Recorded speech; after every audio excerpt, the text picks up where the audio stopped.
campaign. Sergio had tremendous success as an entrepreneur in the publishing world. He even published my book, which went to #1. I was very happy because if it didn't, he wouldn't be here right now. But now I'm trusting Sergio to help strengthen one of our country's most important international relationships, and that's the strategic partnership with the Republic of India. It's a big deal. India is home to one of the world's oldest civilizations, the largest country in the world, actually, and it's got over 1.5 billion people.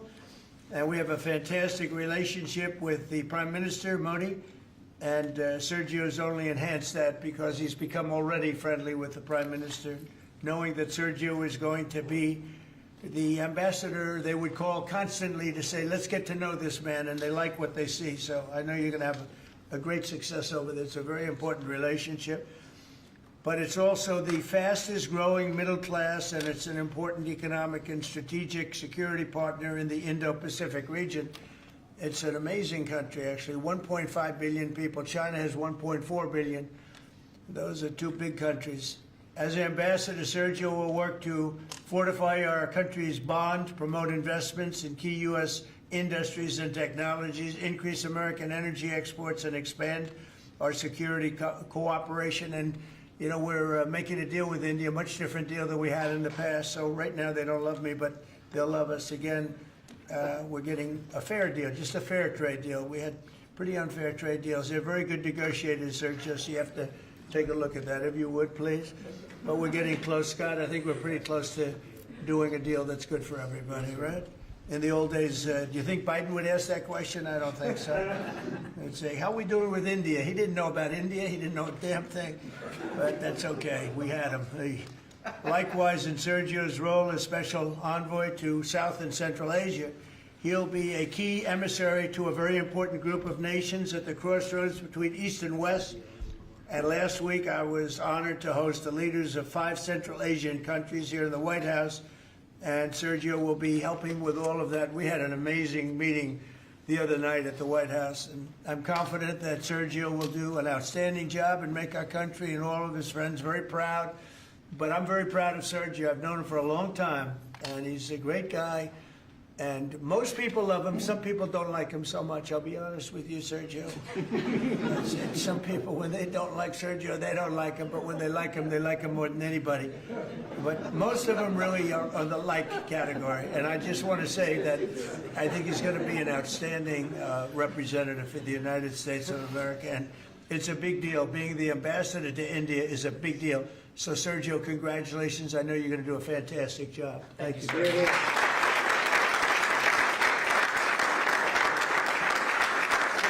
Vice President, swear in. Okay. Swear him in here. Left hand up, right hand up. Thank you. Thank you, Judge. I appreciate the assistance. We have such a crowd here, you'd think we're swearing in a vice president, sir. Okay. Please repeat after me.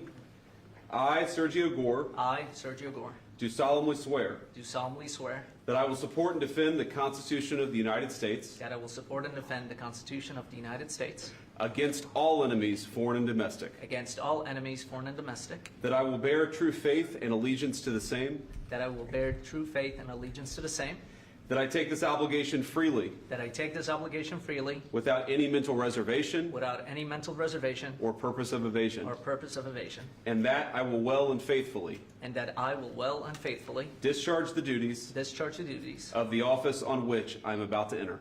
of the office of which I'm about to enter. So help you God. So help me God. Congratulations, Mr.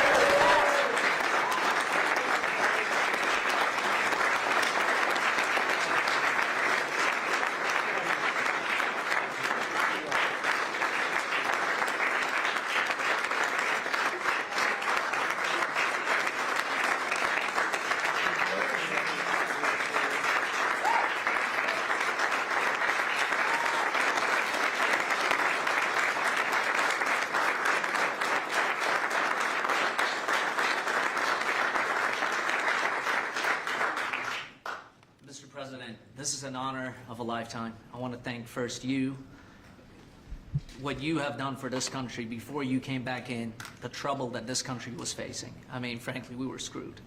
What you have achieved in 10 months has been historic, has surpassed any other presidency, and I fully believe what you will achieve in the next 3 years will never be beaten.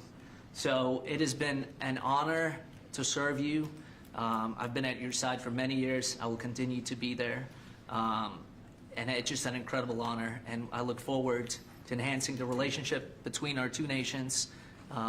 But again, thank you for entrusting me with this position, and I look forward to doing a great job for you. Thank you very much, Sergio.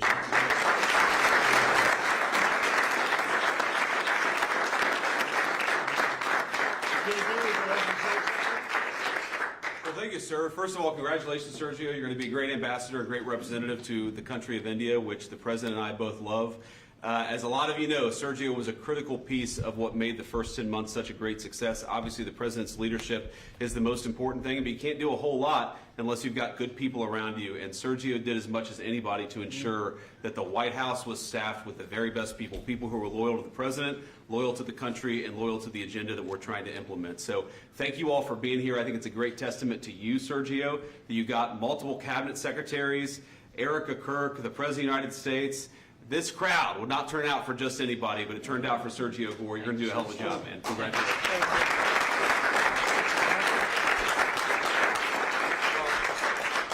Just to echo what Sergio said, Mr. President, you've done a lot for this country, more than any other president has in such a short period of time. And part of that is putting together a phenomenal team. And I know Sergio was instrumental in helping you achieve that. And so we think he'll do a great job. This is a very impressive collection of people.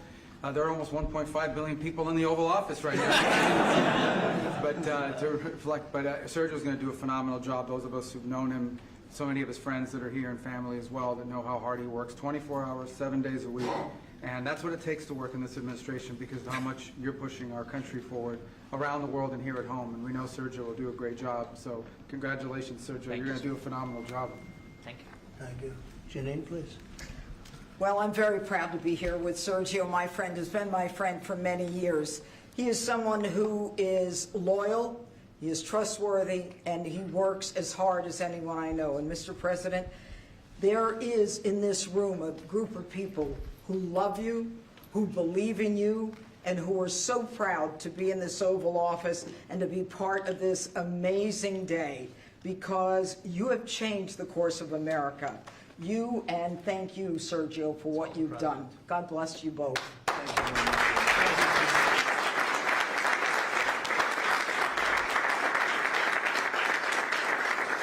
Well, he was also very good friends with a guy named Charlie. We just knew him as Charlie, and his wife, who he loves so much, is here with us. And maybe you know how close they were together. Maybe, Erica, you could say a couple of words, please. Honored to, sir. Charlie loved you. It's hard not to get emotional because I know that he would have been the first phone call when he found out that you were going to be taking this position. And the way that I was able to witness the two of you work together for years and to champion and support the president was absolutely humbling to witness. And I am so proud of you. And Charlie is going to be with you every single day. In spirit, and I will be praying for you every day, because I know that this is just the beginning of an incredible opportunity for you. And sir, thank you for allowing Sergio to have this beautiful moment. Thank you very much. Thank you, John. And that man's watching over us right now, right? Okay. Any questions? You mentioned the senators that are here, Mr. President. Do you personally approve of the deal that's happening right now on Capitol Hill to end the government Well, it shutdown? depends what deal we're talking about. But if it's a deal I heard about, that's certainly, you know, they want to change the deal a little bit. But I would say so. I think based on everything I'm hearing, they haven't changed anything. And we have support from enough Democrats. And we're going to be opening up our country. It's too bad it was closed, but we'll be opening up our country very quickly. Mr. President, that deal does reverse the mass firings your administration put through during the shutdown. Did you sign off on that, and will you abide by that if this passes? Well, I will be. I'll abide by the deal. The deal is very good. We're not going to be giving $1.5 trillion to people that came in from jails and from, you know, the gangs and drug dealers and all of these others that they wanted to be given health care, which would have hurt our health care system.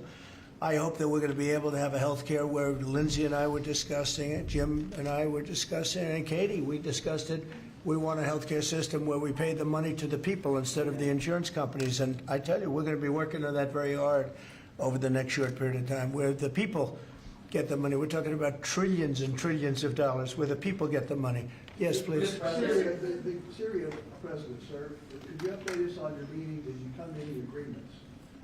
Say it. With the leader of Syria you Yeah. had earlier, did you come to any agreements today? Well, I've had an agreement with him. He's a very strong leader.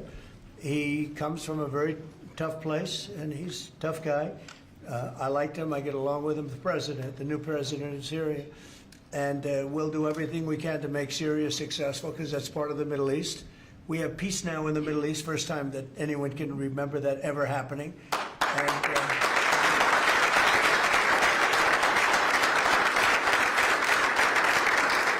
as you know, Syria is a very big part of the Middle East, very important part. If you look back at Syria, for years they had the doctors, the lawyers, they had so many of the great intellects. It's an amazing place with great people, and we want to see Syria be successful along with the rest of the Middle East. So I have confidence that he'll be able to do the job, absolutely. How close are you to a deal on a trade deal with India? Are Right. you willing to consider lowering the current tariff rate?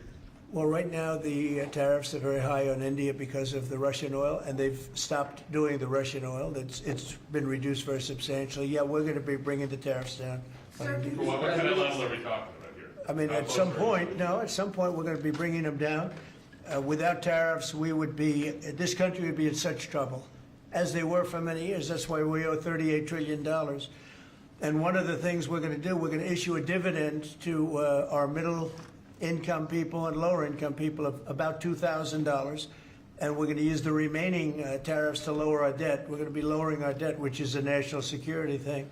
So we're doing a lot of good work. And the numbers were reported so incorrectly. The real numbers are trillions of dollars have been taken in or gotten in terms of investment from the tariffs. And so if that were ever reversed, it would be a disaster. Frankly, it would be a national security problem for our country. And nobody thinks it's going to be reversed. I think we had a very good court case.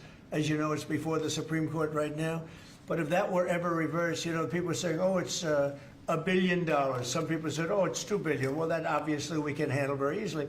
But this is trillions of dollars we're talking about in terms of the tariff income and all the investment income that's come into our country. We have more than, I would say right now, more than $18 trillion. The biggest number ever is a tiny fraction of that for any country. China, the United States, the biggest number ever. If you look at the past administration, Biden, he did less than $1 trillion in 4 years. We're over 18 trillion. By the time my first year ends, we're going to have over $20 trillion of investment coming into the United States. It's unheard of. We have AI factories. We're leading China by a lot. We have cars and car plants coming in by more than we've ever had built before. All of that would go away if we lose the tariff case. So all of it would go away. So they're not giving the right numbers. It would be an economic disaster. It would be a national security disaster if we lost the case in the Supreme Court. Do you think Daniel? President, back to that tariff Yes. rebate, this is an idea you've been talking about for months. This is going to directly, Yeah. positively impact millions of Americans. Why was this important for you to do, and when can Americans expect that? So I've been talking about it for a long time, the dividend to people that, have suffered under the Biden administration. So Biden had the highest inflation in history, and we now are at a very low point. We're going to be hitting 1.5% pretty soon. So we're at a low point, and he was a high point. We did that. Food prices are way down. It's all coming down. And the biggest decrease, of course, is energy. And, as goes energy, goes everything else. Because when energy comes down, the oil, the electric, I think you're going to see $2 gasoline or something very close to that. In fact, we're already in the twos, but I think you're going to be seeing very soon $2 gasoline. That's like the equivalent of a massive tax cut. But in addition to that, the great big beautiful bill gives you a very, very big tax cut. And then you have no tax on tips, no tax on Social Security, and no tax on overtime for the middle income and for even, frankly, anybody. But you have no tax, and the no tax on tips has turned out to be a tremendous thing. But when you think no tax on tips, no tax on overtime, and no tax on Social Security for our seniors. It's the great big beautiful bill, which has been mischaracterized, but now people they don't want to talk about it because it's so good, the enemy, because it's so good for everybody. It's the greatest piece of legislation ever passed in the history of our country in terms of size. And hence they call it the big beautiful bill, or the one big beautiful. I call it the great big beautiful bill. It's an amazing bill for the middle class. It's an amazing bill for jobs. We've never passed anything like it. And in my first administration, so we had the greatest economy. Everything was good, but we're really outdoing it this time because we have investments coming in largely because of tariffs. And I think because of November 5th, the election result. But we have investments coming in like we've never had before. The deal on Syria, Mr. President, on Syria. Please, behind you. Caitlin, behind you. Thank you, Caitlin. On Syria, can we expect an announcement on a pact between Syria and Israel, or an announcement on them joining the anti-ISIS? Yeah, you can expect some announcements on Syria. We want to see Syria become a country that's very successful, and I think this leader can do it. I really do. I think this leader can do it. And people said he's had a rough past. We've all had rough pasts, but he has had a rough past. And I think, frankly, if you didn't have a rough past, you wouldn't have a chance. He gets along very well with Turkey, with President Erdogan, who's a great leader. Erdogan's a great leader, and very much in favor of what's happening in Syria. We have to make Syria work. Syria is a big part of the Middle East. And I will tell you, I think it is working and really well. We're working also with Israel on, getting along with Syria, getting along with everybody. And that's working amazingly. As you know, Hamas has given us back numerous bodies. It sounds pretty gruesome, but it's something the parents want more than if their son had been living. Hard to believe. I've seen all of the parents, so many of the parents, and getting back the body of their son, their dead son, is as vital to them, as important to them, as if the boy was generally the boy was alive. And as you know, over the last 4 or 5 days, we've gotten a lot of the additional bodies that they said they were going to. They've worked very hard to do that. So we have peace in the Middle East. It's a great thing, and nobody's ever seen anything quite like it. After your meeting with the Syrian president today, Switzerland, Mr. you posted President. last week about your talks with Switzerland. We're reporting that you're near a deal that would lower their rate. With Switzerland? Yeah. We're working on a deal to get their tariffs a little bit lower because. 15% is what we're doing. No, I haven't said any number, but we're going to be working on something to help Switzerland along. We hit Switzerland very hard. We want Switzerland to remain successful, and we're a part of Switzerland in the sense that they've been a very good ally. Yeah, we're working on them and some others, and we're working on others to increase them a little bit too. How close is it to Switzerland? Switzerland, what, do you have something to do with Switzerland? He wants to buy a watch. He wants to buy a watch. He wants to buy a nice one. He wants to buy a nice Rolex, right? We'll give Rolex some publicity because Rolex they've been very nice, Now, look, it's a beautiful country. It's a small country, but economically very big. So we're working on something. After your Caitlin? meeting with the Syrian president earlier today, Marjorie Taylor Greene, who is a big ally of yours, said that she would rather see you focused on nonstop domestic policy meetings here at the White House instead of nonstop foreign policy meetings. What's your response to her saying that, and also saying that grocery prices are up and not down, as you've said? Yeah, so I don't know what happened to Marjorie. She's a nice woman, but I don't know what happened. She's lost her way, I think. But I have to view the presidency as a worldwide situation, not locally. I mean, we could have a world that's on fire where wars come to our shores very easily if you had a bad president. We had a horrible president, and we ended up with Russia, Ukraine, and we ended up with other disasters, too. Don't forget, I put out 8 wars, 9 to come. I think I'll get the other one taken care of, but I put out 8 wars. And look at the damage that Russia, Ukraine has done to us as a country. I mean, we spent $350 billion. We're not spending any money anymore. Now they pay us through NATO. I got NATO to go from 2% to 5%. Well, that's very important. When you're president, you really sort of have to watch over the world because you're going to be dragged into it. Otherwise, you're going to be dragged into a world war. I think if I weren't president, first of all, that war would have never happened if I was president. And if I weren't president, that war could have led to World War III. It won't. It's not going to anymore. But when I first got in, I said, wow, this situation could lead to World War III. And I got NATO together. I got everybody together. But with all of that, I passed a great big beautiful bill, which is the biggest tax cuts in the history of our country. So when somebody like Marjorie Taylor Greene, who's now catering to the other side, I don't know what, I guess she's, got some kind of an act going, but I'm surprised at her.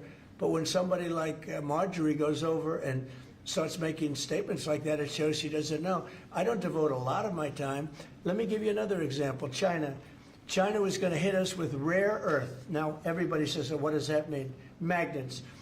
If China refused to give magnets, because they have a monopoly on magnets, because they were allowed to happen over a 32-year period, there wouldn't be a car made in the entire world. There wouldn't be a radio. There wouldn't be a television. There wouldn't be internet. There wouldn't be anything, because magnets are such a part. Now, nobody knows what magnets are, and not overly sophisticated, but to build a magnet system would take 2 years. So if I weren't able to say to China, look, if you're going to do that to us, we're going to charge you 158% tariff. It was 100% on top of 58%. And China called up immediately and said, we will make peace. And we made peace. We made a great deal. We made an unbelievable deal. China's paying tariffs to the United States, not the United States paying tariffs to China, which has always been the way it was. Nobody can believe these deals. But so when somebody makes a statement about he's devoting time to the world, well, the world is the United States, because if the world's in trouble or if the world is ripping us off, the world was ripping us off before I came here. Europe was getting massive tariffs. They were sending us 9-10 million cars a year. We were sending them none. They were not taking our agriculture. We were taking massive amounts of their. It was so unfair. Now we have a deal where $950 billion is coming into the United States because of me and because of tariffs. So if I don't do all these things, our country is doing very poorly. So, it's easy to say, oh, don't worry about the world. But the world is turning out to be our biggest customer. The world was on fire. And we could have been in that fire very easily if you didn't have a president that knew what he was doing. What about can you guarantee to Americans that travel is going to go back to normal once the government... That travel is? All the air It'll go better than normal. You know why? When the government reopens. Yeah, sure. It'll be much better than normal because we're buying the most sophisticated avionics and, technology for our control towers. And we didn't have that. We had a guy named Buttigieg. Edge, they say is the best way. Just say two edges, like off the edge of a cliff, which is where they were taking us, by the way. Edge was the Secretary of Transportation, and he spent billions of dollars trying to patch together our air traffic control system, which was a conglomeration of all different systems in all different cities. They had hundreds of companies working on it, and they were spending billions of dollars. And when they turned it on, it didn't work. It didn't even work a little bit. That's why you had a helicopter crashing into an airplane, that if we had a great system, bells and whistles would have started going off. So we are now in the process, we're in final bids of getting the finest system anywhere in the world. I've analyzed it. Sean Duffy has been working really hard on it, doing a fantastic job, by the way. And over the next 2 or 3 weeks, we'll be handing out the finest air traffic control system anywhere in the world. All the towers will be equipped. They were going copper wire into glass wire into other types of wire. And if you knew anything, copper wire doesn't work with glass. Glass doesn't work with other substances. And they spent billions of dollars, and when they turned it on, nothing happened, okay? We're getting the most sophisticated, all brand new. Every control tower will have the same exact system. It'll be the most sophisticated system by far in the world. And what we've done is we've looked around other countries and we've taken the absolute best systems in every different form, because there are different. You have lots of different companies like IBM and Raytheon and a lot of great companies. They're all bidding, and we're going to pick the best one, and it'll get built relatively quickly. And we are going to have the greatest air traffic control system anywhere in the world. Thank you very much, everybody. Thank you.